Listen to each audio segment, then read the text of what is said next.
Welcome to White Noise. I hope you enjoy this video. Lawyers of Reddit, what was the craziest case you've ever worked on? Wasn't my case, but a lawyer I worked with had a great story. A client came in to sign his matrimonial property settlement, but was very nervous and sweating profusely while in his office. The lawyer's phone rings and it's the police asking if he had seen the client. The police inform him that the ex-wife's house is on fire and they suspect that his client did it, and could he keep him there for questioning. Meanwhile, the client is looking worse and worse, starts shifting in his chair. About 10 seconds later he had a massive heart attack and died right there in his office. Nothing too crazy, but a few from my internship at the DA's office before I was licensed. Teens get pulled over by cop. Cop says he smells pot in order to search car/kids. Cop finds pot in teen's pocket. At trial, teen argues that the pot is not his because he was wearing his girlfriend's shorts. Jury finds teen not guilty. Man tries to hit girlfriend. She blocks with her wine glass and it smashes in his face. Man goes crazy, beats her up and smears blood all over her in the house, including writing bitch in his own blood on the garage door. Duke found guilty of assault, family violence. The craziest shit I ever had to listen to was the 911 recording in another assault case. Teen mom and baby are at grandparents' house. Teen dad, his dad and his younger sister show up, enter through window, attack mom and grandparents and steal baby. Grandma is on the phone screaming stop hitting her. They're taking the baby. While pissy 911 operator is threatening to hang up if the lady doesn't calm down. I had my faith in 911 shaken working there. Some of the operators are terrible. There was also a really sad case where a teenager anally raped a young girl every morning for over a year, and the defense argued a bunch of crap like the trailer was too narrow for the bets to be arranged the way the girl remembered. It wasn't, therefore she was lying. Jury fell for it and found guy not guilty. The sound of the victim sobbing in the bathroom afterward still haunts me. This job also destroyed any faith I had in the jury system.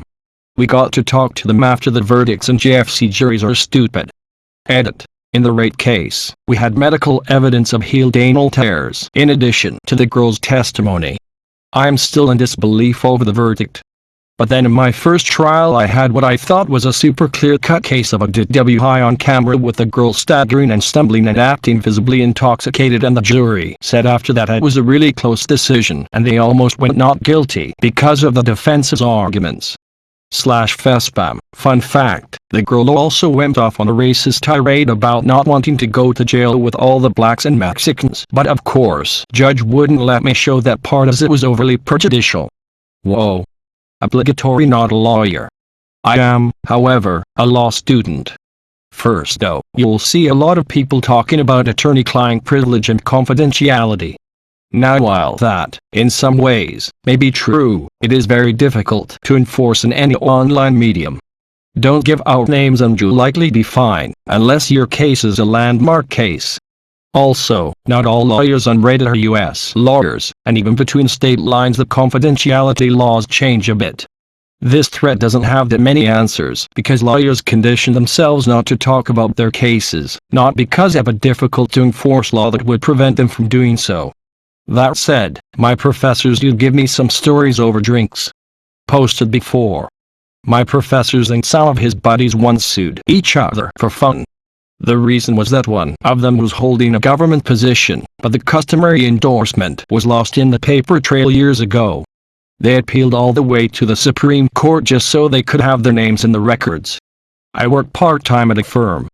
We were once retained by a guy whose only task was to find out if the number of board members in a corporation was mandated by law. This is a question you can solve by glancing into your first-year corporation law book. Hell, I remembered the answer on pre-law. He paid $2,000 for it. One guy I know was nearly assassinated. He was led counsel for a family accused of multiple counts of murdering political opponents, embezzlement, bribery, and vote tampering.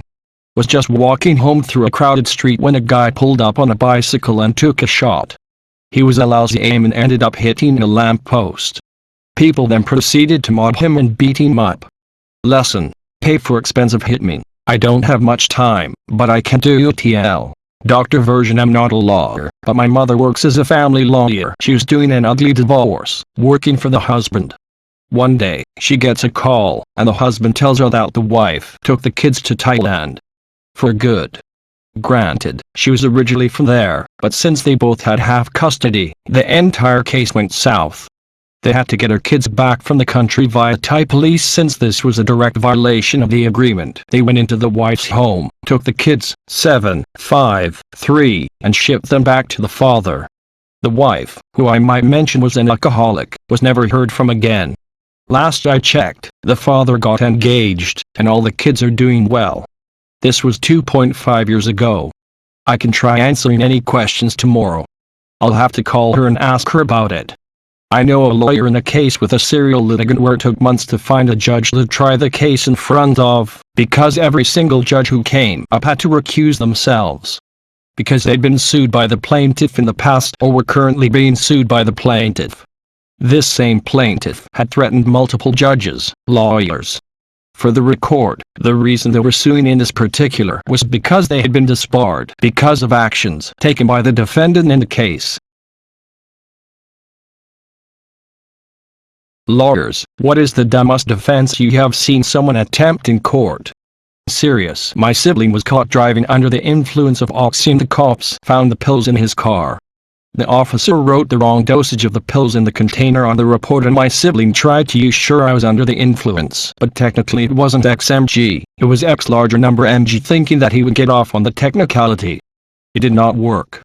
He also represented himself. He thinks he's smarter than everyone and has been known to try to argue with the judge.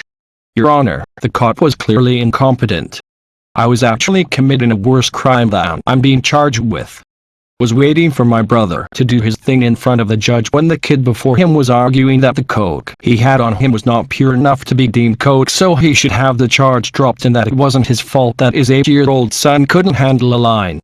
After that shit show, my brother went forward with his driving without a seatbelt charge and the judge just threw the charge straight out down to a cop error on the ticket. I had a guy once who had been kicked out of a bar. He was overly intoxicated and he kept berating the bouncers who refused to let him back in.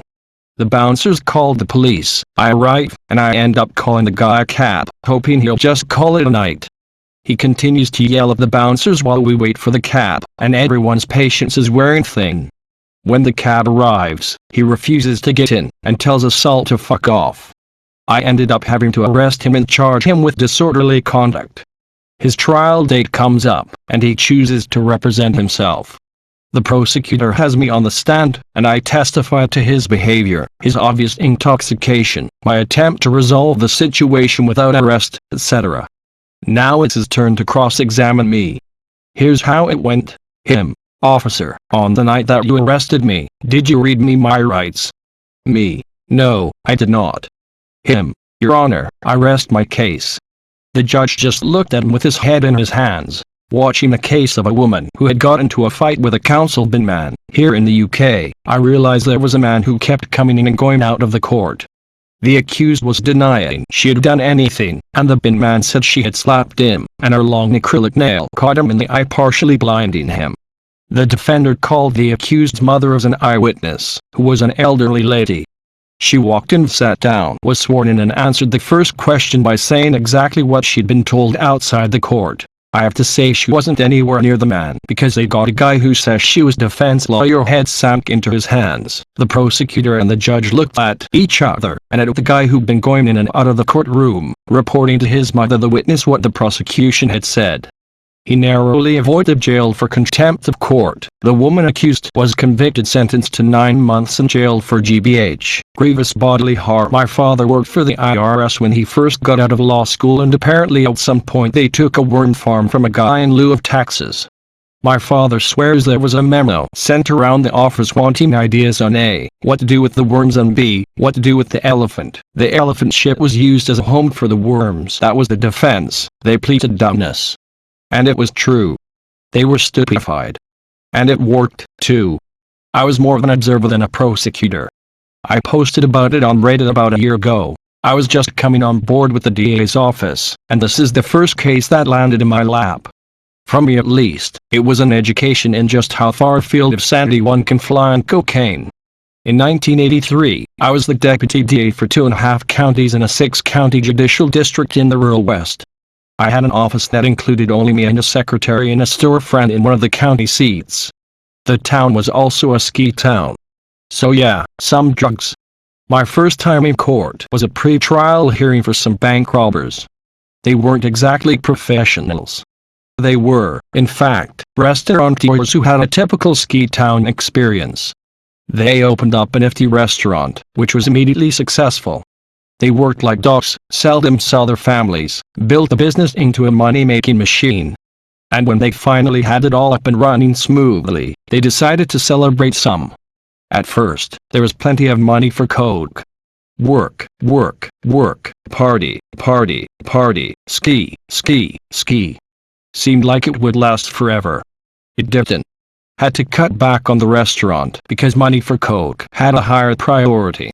Finally, they arrived at a place where none of the pending bills could be paid if more coke was to be purchased. This was unacceptable. So they decided to rob a bank.